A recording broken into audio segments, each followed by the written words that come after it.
Amen? Amen. So the message this morning is from the last book of the Old Testament. This is the prophecy of Malachi. And Malachi lived around the year 400 BC, and he was the contemporary of a prophet called Haggai and Zechariah. Each of these three prophets was charged by God to rebuke Judah, Israel, for the sins that they had committed before God. Haggai and Zechariah was charged with speaking about the temple, and clearly they did an awesome job. We have their reports. Malachi was given the job of pointing out the sin of how much a young calf bucks and wriggles and prances when he is let loose for the day to run in the meadows. We'll get the picture of what God is saying to us when we are given the ultimate forgiveness. But today I want to focus on chapter 3. Malachi is a very, very powerful book, folks. And for those of you who read on a regular basis, I would definitely encourage it to you. For those who don't read on a regular basis, start reading. Let us read Malachi chapter 3, and we'll stop at chapter 6. As a matter of fact, I want to read chapter 2, verse 17, where the conversation actually started. Chapter 2 and verse 17 says, "You have wearied the Lord with your words. Yet you say, in what way have we wearied him? In that you say, everyone who does evil is good in the sight of the Lord, and he delights in them. Or where is the God of justice? Behold, I send my messenger, and he will prepare the way for me. And the Lord whom you seek will suddenly come to his temple, even the messenger of the covenant in whom you delight. Behold, he is coming, says the Lord of hosts. But who can endure the day of his coming, and who can stand when he appears? For he is like a refiner's fire, and like the launderer's soap. And he will sit as a refiner and a purifier of silver, and he will purify the sons of Levi, and purge them as gold and silver, that they may offer to the Lord an offering in righteousness. Then the offering of Judah and Jerusalem will be pleasant to the Lord, as in the days of old, as in former years, and I will come near to you for judgment. I will be a swift witness against sorcerers, adulterers, perjurers, and those who exploit wage earners, and widows, and orphans, and against those who turn away an alien, because they do not fear me, says the Lord of hosts. For I am the Lord, I do not change. Therefore you are not consumed, O sons of Jacob." Powerful words. An indictment on the people of God. See, the first thing I want to look at, and I'm going straight in this word, I have a little limited time and a whole lot of information, is the statement that was made by God. And if you look at the theme of this book, it is somewhat of a conversation. All through this book, we see God makes a statement, and the people ask a question pertaining to the statement, and then God answers that question. Now, this statement in verse 17, God says, "You have wearied the Lord with your words." This is the response of the people. In what way have we wearied him? And somehow this response to me was not somewhat of questioning for information's sake. It was more to me a question of arrogance. It's a question of, Lord, really? What are you trying to say? And the reason why I could go to that place is because if you look at the position of Malachi, Malachi is the last book of the Old Testament. That means, therefore, all God's laws, his rules, his wishes, his regulations have already been put out. And these are the people of God who should have known what God required of them in the beginning. So to come back to God and say, how have we wearied you, shows a level of arrogance that I think is, it somewhat aligns with our sinfulness. There is the term in theology, the noetic effect of sin, in which we try to reason our way out of our sin.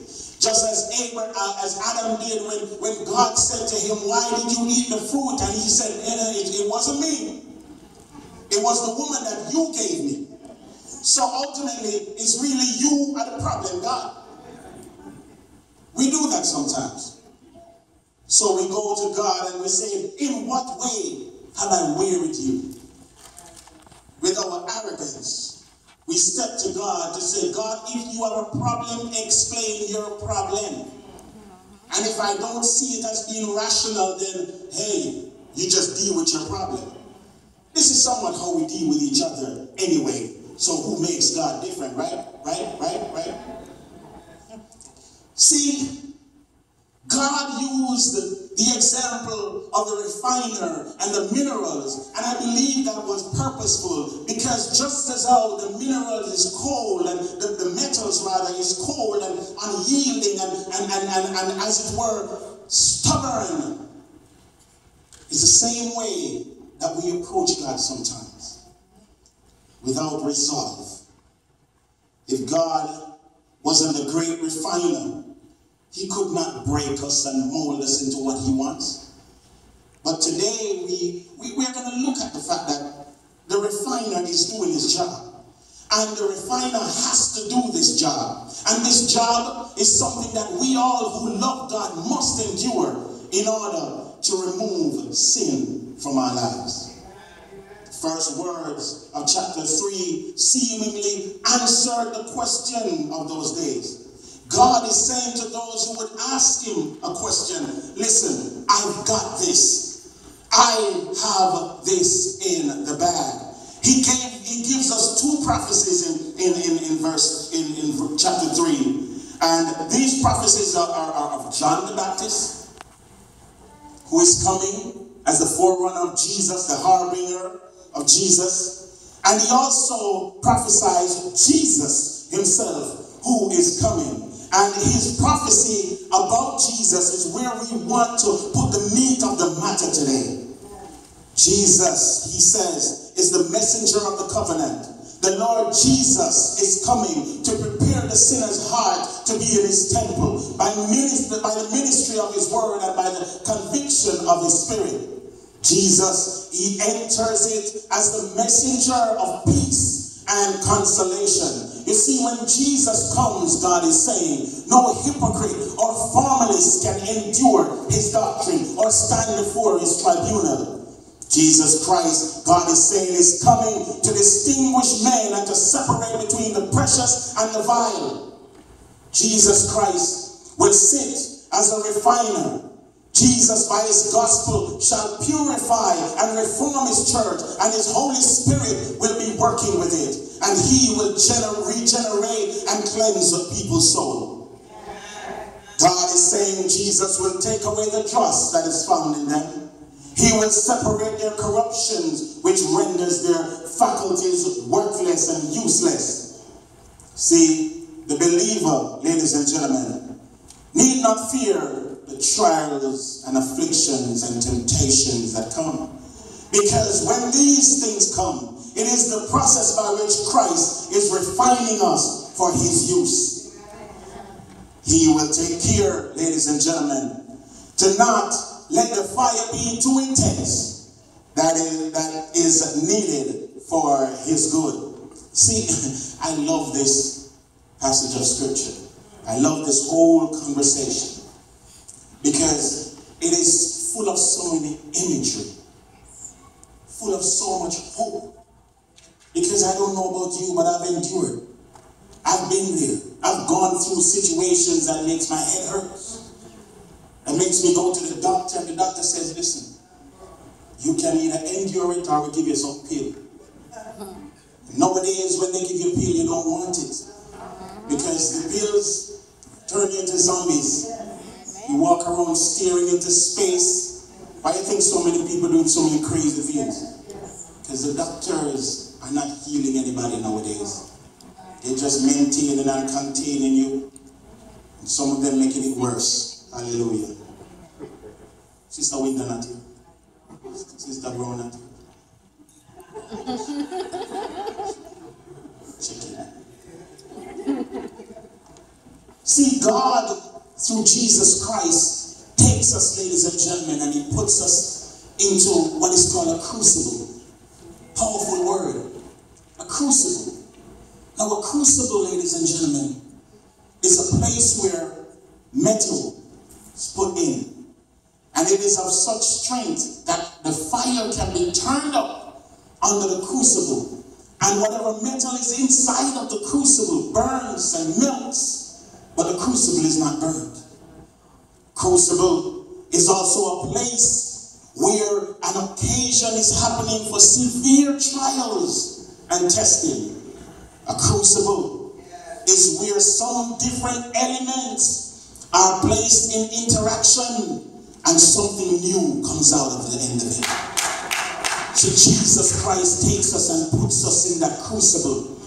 And when He turns up the heat, ladies and gentlemen, He will not let it down until something new comes out of the fire. See, I want to look at the metals. This is so interesting to me. I hope it is to you as well. I spent some time looking at the metal, you know, because the refiner is doing this job, but we never sometimes spend time looking at the metal.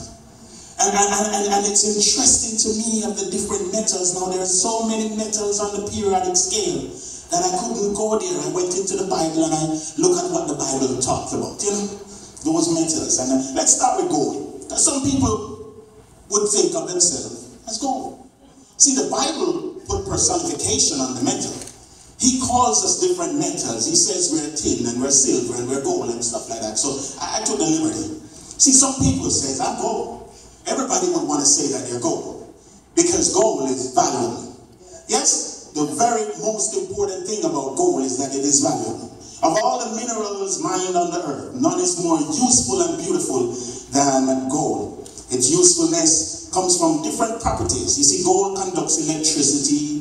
Gold does not tarnish. It is very easy to work with. It is malleable and ductile. It can be, drawn into wires. It can be shaped and bent into different, products or ornaments, right?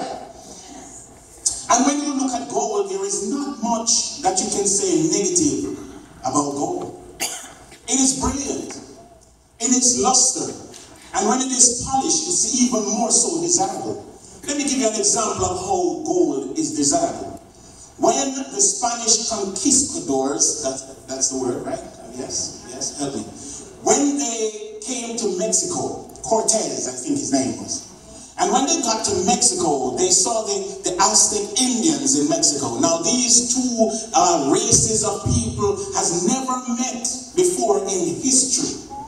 But yet, the Spanish saw the Indians wearing gold ornaments. And they knew immediately that those ornaments was desirable.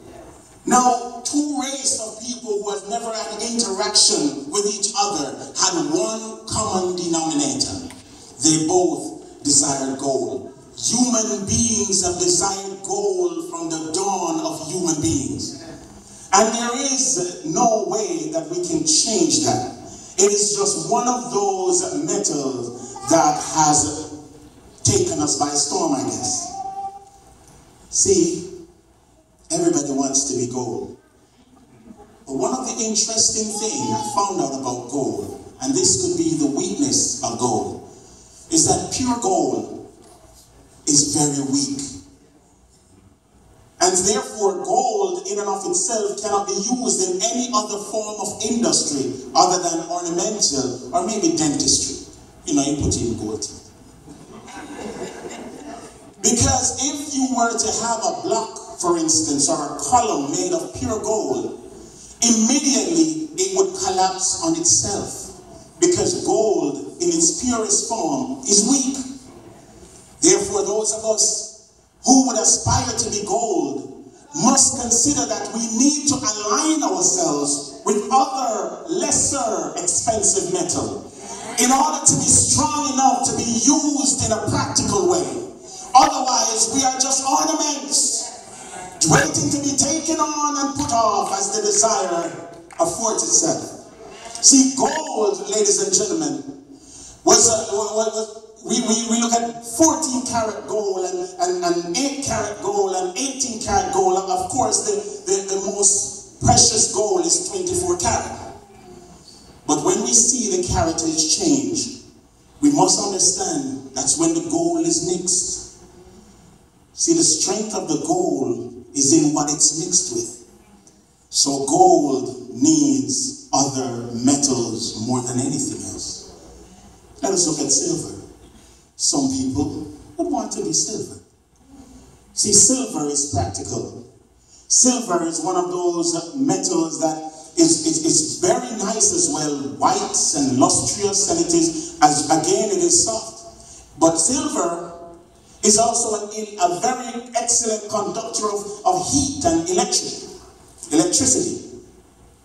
And so silver can be used in electronic gadgets, in circuit boards, and in different things like that, as well as to create ornaments. Silver is not found in and of itself, however. Silver is one of those metals that has to be developed from another metal. See, silver just don't appear on the earth. Silver is formed when you are mining for other metal. And the byproduct of those metals being smelted becomes silver. So therefore, nobody can say, I just happen to be silver. See, I had to go through a process to get to where I am, if I am silver. It is important to understand that silver being very useful in practical economic ways also is important that silver has to be polished. You see, if silver is not polished, it develops a tarnish. The Bible calls it dross. It is a tarnish, a corruption of the silver, and it stays on top of the silver, and it can eat away at the silver. And the Bible says you have to keep your silver polished. Dare I say it, that the purer the silver becomes, is the more reflective it is. And so the refiner will sit over that silver, and he will work with it, and he will shape it, and he will burn at it until he can see himself in the silver. Then he knows that the silver is pure silver. So those of us who are silver, is God seeing himself in you? Does he have to scrape away some of the dross that collects on top of you? Are there impurities that blocks his vision or blurs his vision so he cannot see himself? We need to understand what God is saying here. Let's look at lead real quick. See, lead is one of those metal that, hallelujah, it's given a bad rap. But dare I say that every church has a little bit of lead. See, lead is one of those bluish, whitish metal. It's very, very soft. Lead is almost softer than gold. And it is highly malleable. You can take a block of lead or a piece, a sliver of lead, and you can literally bend it with your hand. It is ductile, you can stretch it, and lead is a poor conductor of electricity. He doesn't get excited about nothing. Lead is very resistant to corrosion, however. Whatever is in lead stays in lead. But when you expose lead to different elements, it becomes tarnished. Lead can produce alloys, meaning off-products. And some of them are pewter and solder. Solder is very important if you are doing metal work. Listen to this. When you use lead properly, lead becomes an amazing metal. However, if lead is not used correctly, lead changes into something poisonous. Lead, unlike many metals, does not burn out. You cannot light lead on fire and it burns out to nothing. Instead, when fire is added to lead, it changes its composition and becomes something else, something that is toxic to the environment. See, in the modern day, we put lead in the gasoline and it burns from the car and the exhaust affects the air, and 90% of the world is affected by lead, even more so. Some of us have lead poisoning as we speak. See, lead is one of the oldest pipes, in the oldest metals in use. The Roman emperors used lead pipes as drainage, and they are still being used today. See, lead is found in ore. You dig it out the ground and you purify it. My point is, when you have lead, work well with lead so that lead doesn't turn on you. Hallelujah, Jesus. See, we have a tendency, some of us, to want to overburn our metals. With lead, you don't want to do that. Let us look at copper real quick. Copper is a reddish metal. It reflects red and orange light, and it absorbs, different frequency in the visual spectrum. So you see lead, copper sometimes in different shades, right? It is a beautiful metal, and it is a great conductor of heat and electricity. This is why we have copper pipes in houses, and we have copper wires in circuitry and all of that. And copper is, one of the good things about copper is that even though it is a brilliant metal, it is not as expensive as gold. And so many persons who have that gold mind but can't afford the gold pocket will revert to copper, because copper gives us that beautiful luster just the same. The alloys of copper is like brass, and people use those for different things as well as adornment. See, one of the things about copper, ladies and gentlemen, is this. If copper is exposed to the atmosphere, it immediately seeks to protect itself by forming a thin layer of covering over itself. It is called a patina. And that covering is a greenish covering. Many people look at the Statue of Liberty, for instance, and they would not know that the Statue of Liberty is actually red. The color of the Statue of Liberty is red. But because it is on the side of the sea and it's exposed to the air, the copper protects itself with a patina. That is the way in which it prevents itself from rusting. See, many of us don't understand when we see people sometimes cowering from fellowshipping with us. It's because they are protecting themselves, because some people feel like when they're in the church, they're always attacked physically, and so they grow a patina. And every time you say, hello, my brother, my sister, they're out the door because they don't want to be attacked. Copper protects itself. We see these things, ladies and gentlemen.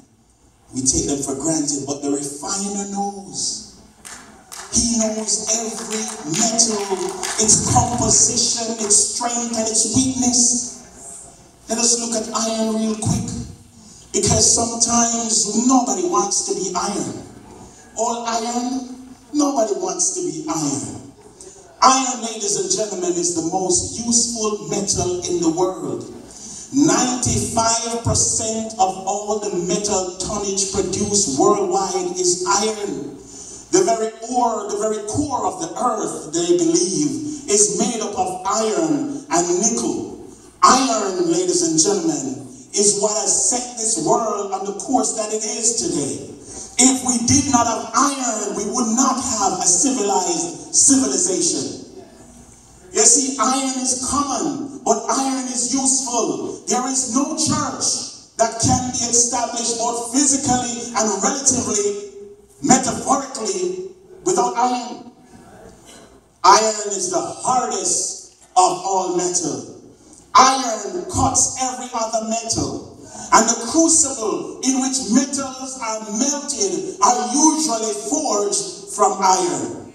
See, iron can take melted gold, can pound silver. It can stand to the heat of lead. It can stand up with copper. Iron sharpens iron.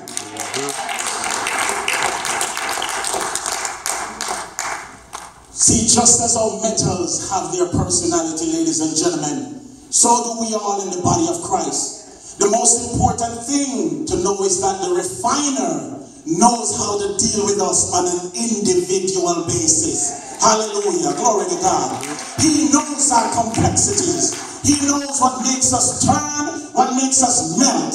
He knows when we're burnt out. He knows when we need a little shining up. And he does it in his own way, in his own time. God shows us in his word that even though we may grieve him, ladies and gentlemen, he is still willing to work with us, molding us, shaping away the impurities and burning it off until he finds just what he's looking for inside of us. See, when a church is not working in God's will, his anger is kindled against them. And sometimes the furnace is what he uses to burn us into submission. The refiner's will and his purpose is absolute. There is no other reason why we're here. We are here to fulfill God's plan for our life. The minute that we try to take control is the minute we become trust to him. It's the minute we become, tarnished and corrupted and waste before him. Some of the just in our lives is materialism, disobedience, pride, socialism, ambition. Those things are just. He is the refiner of our souls. In Ezekiel, let me get back before I lose control. In Ezekiel 22, 18 to 22, it says, Son of man, the house of Israel has become dross to me. They are all bronze and tin and iron and lead in the midst of a furnace. They have become dross from silver. Therefore, thus says the Lord, because you have all become dross, therefore, behold, I will gather you into the midst of Jerusalem. As men gather silver, bronze, iron, lead, and tin into the midst of a furnace to blow fire onto it and to melt it, so I will gather you in my anger and in my fury rather. And I will leave you there and melt you. Yes, I will gather you and blow on you with the fire of my wrath, and you shall be melted in its midst. As silver is melted in the midst of a furnace, so shall you be melted in its midst. Then you will know that I, the Lord, have poured out my fury on you. Proverbs 25 and verse 4 says, remove the dross from the silver, and the silversmith can produce a good vessel. Proverbs 26:23 says, like a coating of silver, dross on an earthenware are fervent lips with an evil heart. God will check the type of material that we've been building with, folks. The value and the strength will be determined by the reward we receive. Some will not get anything for their efforts because they have become futile. See, motives trump accomplishments in God's eyes. Don't think that because I'm doing it, God is pleased if you're doing it for the wrong reason. Come on. See, many want to pat themselves on the back and says, I'm gold. Look at all that I've done. But this is not what God has ordained. And if it is not what he has ordained for you, then you are driven by selfish ambitions. And the material that you're working with just might be hair, stubble, or anything else that can burn up in the crucible. 1 Corinthians 3, 12 to 15. Now if anyone builds on the foundation with gold, silver, precious stone, wood, hay, straw, or stubble, each one's work will become manifest, for the day will disclose it, because it will be revealed by fire. And the fire will test what sort of work each one has done. If the work that anyone has done is built on the foundation, and if it survives, he will receive a reward.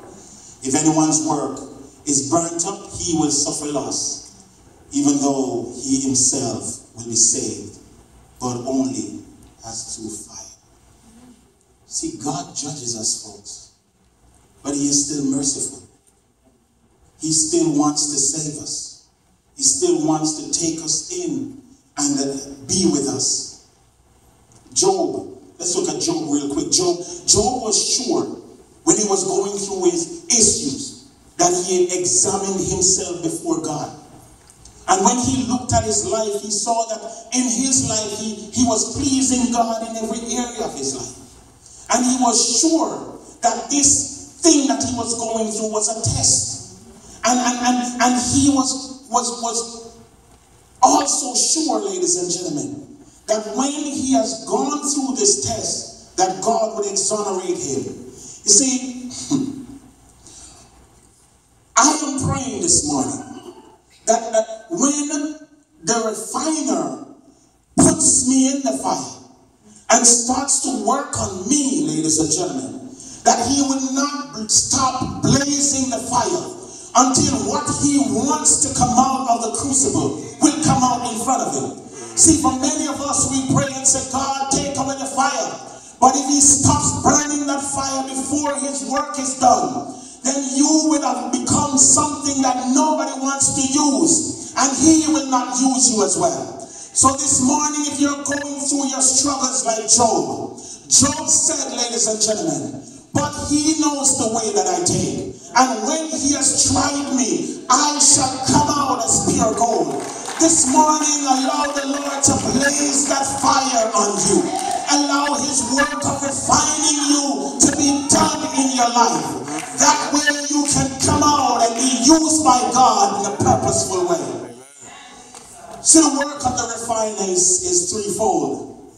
Sanctification is the first work. See, the passage shows us the process of sanctification. Many people will not see it, but I see it. That even when you take the metal out of the ground, ladies and gentlemen, it's in a raw stage. It has rocks in it, it has debris in it. That's when it just started Christian life, and we don't know much, but we know we have a purpose. We know that God has us in his hand. And then through the process of refining, he throws that ore in the fire and he prods it and turns it. And this is our daily walk with Jesus as we expose more and more to him, and he's doing his job and burning away the dross and burning away the rocks, and we are becoming more and more like him. This is the process of sanctification. We all come with our different issues. We come with our different impurities. I remember a couple of years ago, we have what is called in our church in Jamaica, new members reception.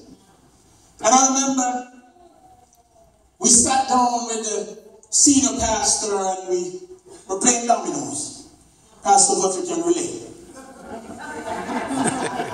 And we had 2 members and we had 2 new members. And everybody was playing dominoes and enjoying themselves. And one of the new members had a good hand. And halfway through the game, he stood up and kicked back his chair. And he started to put the dominoes down with such force. And each time he slammed the domino down on the table, he said, Heineken! Heineken! And everybody was, you see, he's new. He's coming straight from the bar to the church.